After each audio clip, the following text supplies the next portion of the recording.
Hey guys, it's me again. Welcome back. In my last video, we talked about two theories as to what could happen to Noctis in the end.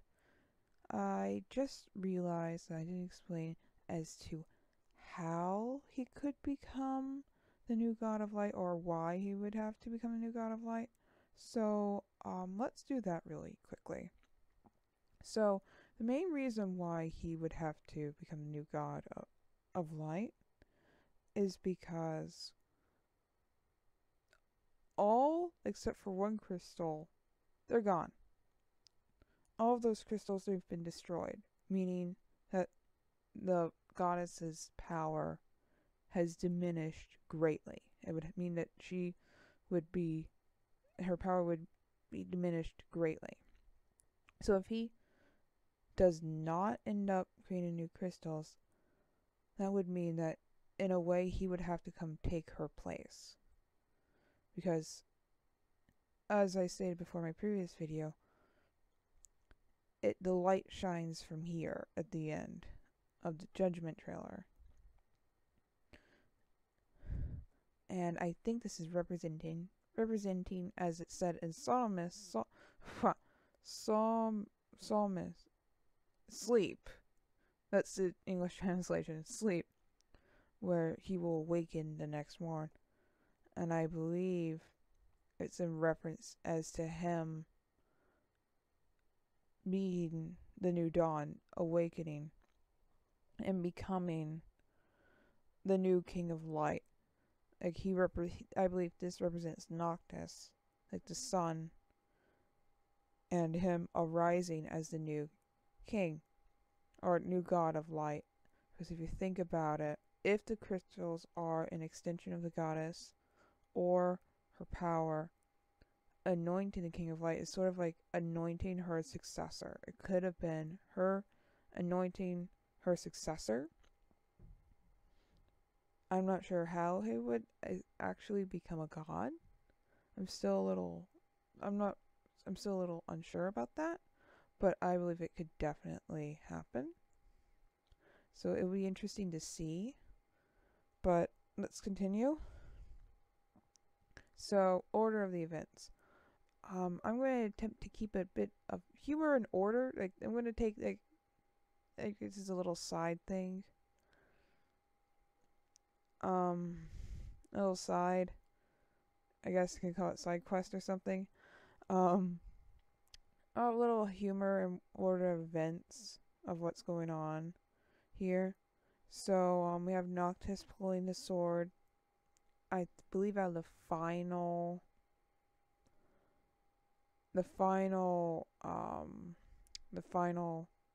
gosh, the final, armature, obtaining the final armature, which is very reminiscent of the Sword of Stone, The Legend of King Arthur. See that tie-in? I believe this would be either mid-game, since we get to play him as older.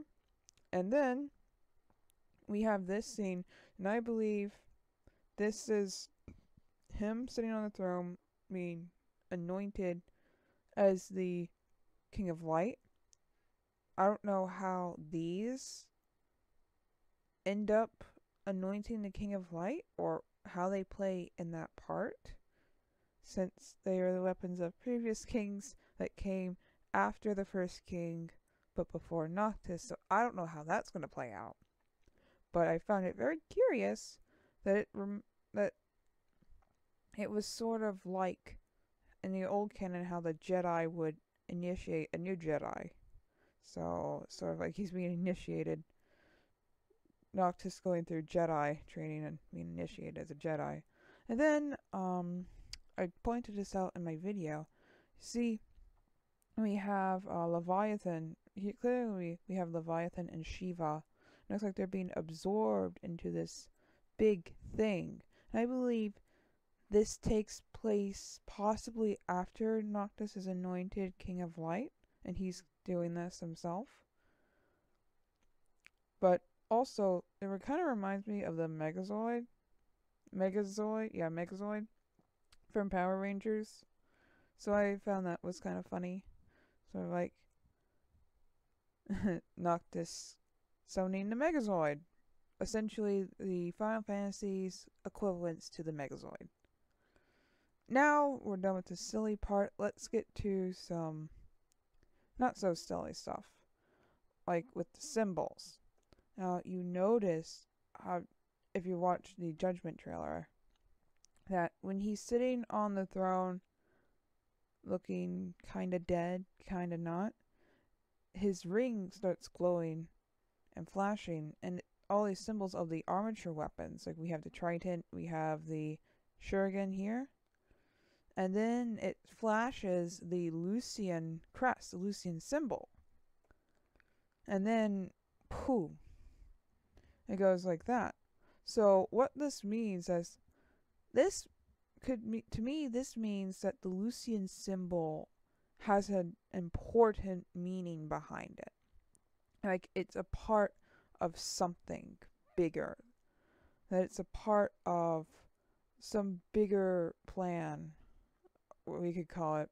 And that these definitely mean that these take part. That these definitely have a part to play. I don't know, like I said, I don't know how these would, though, since the armature weapons, I believe, came before Noctis, but after the first King of Light, if you think about it. But then, we don't know. It could be possible that these actually came after. And the armature weapons are older than we think they are. So who knows? But I do know that definitely the Lucian symbol is important somehow. I just need to figure it out. Well, it's getting close to that time, and this wraps up the second part of my fourth part, or is this the third part? I'm not really sure. I think yeah, it's the third part of my fourth part video series. Stay tuned for more, because we definitely on its way. Till then.